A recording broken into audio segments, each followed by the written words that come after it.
성경에 하나님의 나라라고 표현된 부분이 있고요. 하늘나라라고 표현된 부분이 있습니다.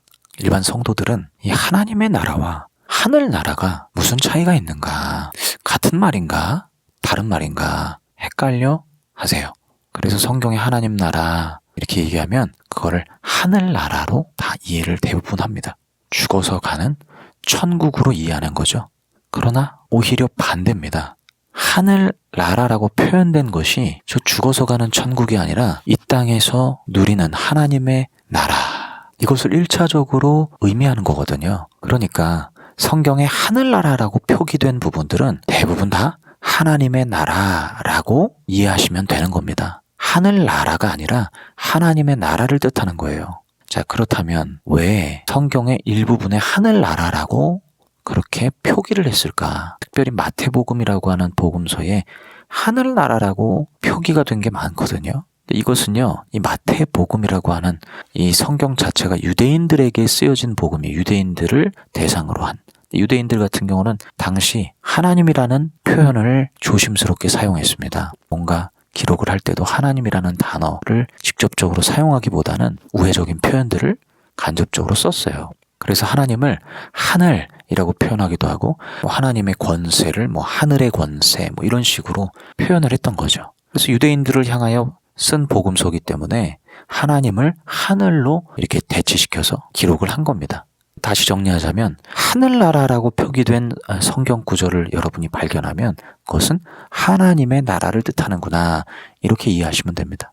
우리가 하늘나라라 그러면 어떤 위치적인 개념, 공간적인 개념으로 생각하는 경향들이 있잖아요. 죽어서 가는. 이 땅에서는 무슨 하늘나라를 누린다 이런 얘기가 어울리지가 않잖아요. 그래서 이 표현을 하나님 나라로 바꾸게 되면요, 하나님 나라는 공간에 귀속되지 않고요, 어떤 시점, 시기에 귀속되지 않습니다. 하늘나라가 아니라 하나님 나라로 이해하면 시공간을 초월하여서 지금 이 순간부터 역사하시는 하나님의 그 통치를 우리가 의미한다라고 이해하기가 훨씬 수월해져요. 그래서 오늘 이 부분을 제가 좀 말씀을 드리고 오늘 같이 묵상할 말씀 한번 읽어보겠습니다. 마태복음 13장에 44절에 이런 말씀이 있거든요. 하늘나라는 밭에 묻혀있는 보물에 비길 수 있다. 그 보물을 찾아낸 사람은 그것을 다시 묻어두고 기뻐하며 돌아가서 있는 것을 다 팔아 그 밭을 산다. 또 하늘나라는 어떤 장사꾼이 좋은 진주를 찾아다니는 것에 비길 수 있다. 그는 값진 진주를 하나 발견하면 돌아가서 있는 것을 다 팔아 그것을 산다. 예, 공동번역 성경으로 제가 읽어드렸습니다. 여기도 여전히 하늘나라라고 번역이 되어 있죠. 이것은 죽어서 가는 저 천국이 아니라 시공간적인 개념의 하늘나라가 아니라 하나님의 나라를 뜻하는 겁니다. 자, 하나님의 나라를 발견한 사람은 본인이 가지고 있는 것을 전부 다 팔아서 자기가 가장 소중하게 여기는 것까지도 다 팔아서 다 버려서 그 하나님 나라를 사게 된다라는 그 하나님 나라의 영적인 원리를 말하고 있는 거예요. 그 진주 하나를 발견해서 그걸 사기 위해서 모든 것을 다 팔아 그것을 산다. 지금 2번이나 예수님께서 강조하시는데 하나님의 나라는 그 정도로 값어치가 있게 느껴지게 된다라는 거죠. 파격적인 말씀 한 말씀 드리겠습니다. 여러분이 하나님의 통치를 받는 것의 그 달콤함, 그 소중함, 그 위대함, 여러분들이 이것들을 모르신다면 여러분 이 말씀대로 여러분이 절대로 내 모든 소유를 팔아서 하나님 나라를 살 수가 없습니다. 하나님 나라를 맛본 사람은요, 다른 것으로 결코 만족할 수가 없거든요. 하나님이 나와 함께 하신다. 하나님이 나와 동행하신다. 하나님이 내 삶을 호위하신다. 내 삶을 이끌어 가신다. 라는 것만큼이나 인간에게 매력적인 거는 없어요. 세상 그 어떤 매력적인 미혹과 유혹이 있다 하더라도요, 하나님 나라보다 앞설 수가 없습니다. 잠시 잠깐 우리가 빠져들어갈 수는 있겠죠. 어떤 미혹에, 어떤 유혹에, 어떤 탐심에. 그러나 하나님 나라는 결국엔 우리의 마음을 장악해요. 그래서 결국엔 너 하나님 나라를 살래? 아니면 다른 나라를 살래? 라고 할 때 하나님 나라를 결코 이길 수 있는 다른 나라가 존재하지 않는다는 거죠. 이게 바로 하나님 나라를 발견한 그 나라를 사는 사람들의 모습이다라는 거예요. 제가 게임에 빠져서 산 적이 있었는데 그 게임에 빠지게 되면 무슨 나라를 사는 겁니까? 내 인생 전체가 게임 생각으로 뒤덮여버리거든요. 게임 나라가 되는 거예요. 게임의 나라. 게임의 통치를 받는 거죠. 통치권자가 게임인 거예요. 그런데 여러분, 그 게임에 얼마나 빠져 살겠습니까? 세상 모든 게임은요, 결국엔 질리게 돼 있고 결국엔 인간의 마음을 다 사로잡지를 못합니다. 어느 순간 허함이 찾아오고요. 어느 순간 현타가 오게 만들고요. 내가 지금 뭐 하고 있지? 라는 생각이 들게 만들어요. 게임뿐만 아니라 다른 어떤 인간을 완전히 장악하는 어떤 중독적 매개가 있다고 해도요. 그건 역시도 한계가 있어요. 사람이 아무리 대단한 것들을 만들어내서 사람을 홀리게 한다 할지라도요. 그거 기껏해야 6개월 가면 질리는 거예요. 1년도 결코 못 갑니다. 사람 인생 전체를 결코 장악할 수 있는 그런 나라가 없어요. 결코 없어요. 오직 무엇만이 우리를 영원한 기쁨 가운데, 우리를 영원한 만족 가운데 거하게 합니까? 하나님의 나라만, 하나님의 통차심만 그걸 가능하게 하시는 거예요. 쇼핑을 좋아하시는 분들은 쇼핑을 하면 잠시 잠깐 그것 때문에 기쁘죠. 행복하죠. 그 생각하면. 얼마나 가냐는 말이죠. 새 아파트로 이사를 가면 그 아파트가 주는 안락함과 쾌적함 때문에 몇 개월은 행복할 수 있어요. 그러나 그게 얼마나 가냐는 말이죠. 내가 어떤 소망하는 바를 이뤘어요. 정말 간절한 꿈대로 이루어진 거예요. 그 기쁨이 얼마나 가냐는 말이죠. 평생 가지 않습니다. 그 모든 것들은 세상 안에 귀속된 것들이기 때문에 인간을, 이 영원을 갈망하는 인간을 결코 만족시킬 수가 없습니다. 우리 인간의 깊은 목마름을 영원히 해결시켜 줄 수 있는 진정한 만족은요, 하나님만이 주실 수가 있어요. 그래서 여러분, 오늘 이 말씀대로 내가 가진 어떤 소중한 것이라 하더라도 그것들을 전부 다 팔아서 결국엔 무엇을 산다? 하나님 나라를 산다. 하나님 나라가 가장 소중한 그런 사람이 되어버리는 거죠. 이게 바로 하나님 나라를 사는 사람의 모습이에요. 여러분의 모습은 어떻습니까?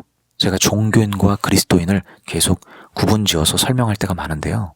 저는 여러분이 종교인으로 머물지 않기를 원합니다. 진정한 그리스도인으로, 진정한 하나님의 자녀로 살아갈 수 있었으면 좋겠습니다. 너무나 많은 한국교회 교인들이 종교인으로 살기 때문에 자각을 시킬 수밖에 없어요. 여러분이 하나님 나라를 정말로 발견한 사람이라면 주님께 모든 것을 맡기고 믿음으로 걷는 삶을 살고 계실 거예요. 하나님과 동행하는 삶을 선택할래? 아니면 다른 세상이 주는 어떤 영광스러운, 사람들이 다 부러워할 만한 그 대단한 삶을 선택할래? 라고 했을 때 여러분 주저함 없이 하나님 나라를 선택하는 그런 그리스도인이 돼야 됩니다.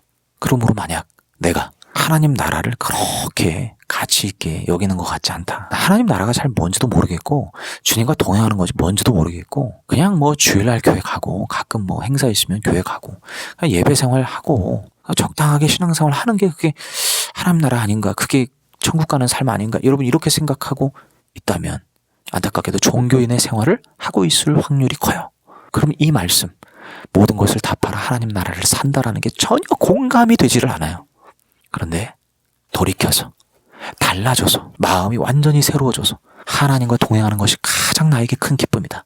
하나님을 느끼고 하나님께 기도하고 말씀 앞에 서고 주님의 통치를 받고 다스림을 받고 내 생각과 사상과 세계관 자체가 하나님의 통치를 받는 것이 가장 큰 기쁨이라, 가장 큰 생명이라, 이렇게 여러분이 고백하고 정말 그 기운을 늘 느끼고 산다면 그 어떤 것과도 바꿀 수 없는 것이 바로 하나님 나라가 되었다면 여러분은 진정한 그리스도인의 삶을 살고 있는 겁니다. 그래서 이 시간에 여러분 간구했으면 좋겠습니다. 제가 하나님 나라를 분명하게 알게 하시고 맛보게 하시고 누리게 하시고 살게 하여 주시옵소서. 오늘 이 말씀대로 예수님 말씀하신 것처럼 다른 어떤 소유, 다른 어떤 나라가 아니라 그것들을 다 팔아서라도 하나님 나라를 소유하고자 하는 그 하나님 나라가 나에게 가장 소중한 것이 되는 그 하나님의 진정한 백성으로 살게 해달라. 여러분 이렇게 간절한 마음으로 기도했으면 좋겠습니다. 눈 감아보시고요. 제가 여러분 위해서 잠시 기도해드리겠습니다. 사랑하는 주님 감사합니다. 오늘도 귀한 말씀으로 우리를 안내해 주시고 말씀해 주셔서 감사합니다. 하나님 나라라고 하는 것이 우리에게 너무나 무뎌져 있고 개념조차도 잘 모르고 신앙생활 할 때가 많았습니다. 그저 죽어서 가는 천국 하늘나라의 개념으로 잘못된 이해를 하고 있었고 지금 이 순간부터 나의 마음속에 다스리시는 하나님의 그 귀한 나라와 통치가 어떠한 것인지 잘 알지 못한 채 신앙생활 한 사람도 있을 것입니다. 하나님 오늘 이 말씀을 듣고 깊이 생각하고 헤아려 보게 하여 주시옵소서. 하나님의 나라가 무엇인지 알게 되게 하여 주시옵소서. 그리고 나의 모든 소유를 다 팔아서라도 그 하나님 나라를 산다라고 하는 것이 어떤 말씀인지를 깨닫는 귀한 은혜 허락하여 주시옵소서. 세상에 아무리 나를 만족시키는 것이 있다 할지라도 결코 영원하지 않음을 너무나 잘 압니다.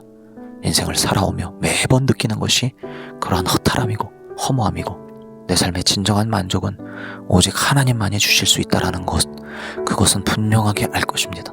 그러나 그 수준에 머무르지 않게 하시고 정말 내 모든 소유를 팔아서 그 밭을 산다라는 말씀, 이것이 정말 공감이 되도록 절절히 다가오도록 하나님 나라를 직접 살며 경험하게 하여 주시옵소서.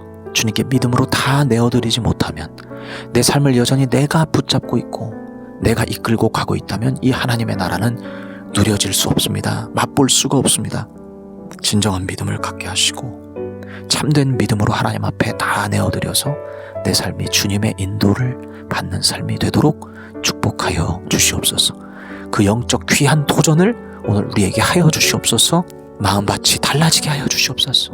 말씀을 대하는 태도가 달라지게 하시고 삶을 이끌어가는, 삶을 대하는 태도가 완전히 달라지게 하셔서 주의 나라와 통치를 충만하게 누리는 복된 인생 되게 하여 주시옵소서. 오늘도 우리와 함께 걸어가실 주님을 기대하오며 구주 예수 그리스도 이름으로 기도하옵나이다. 아멘.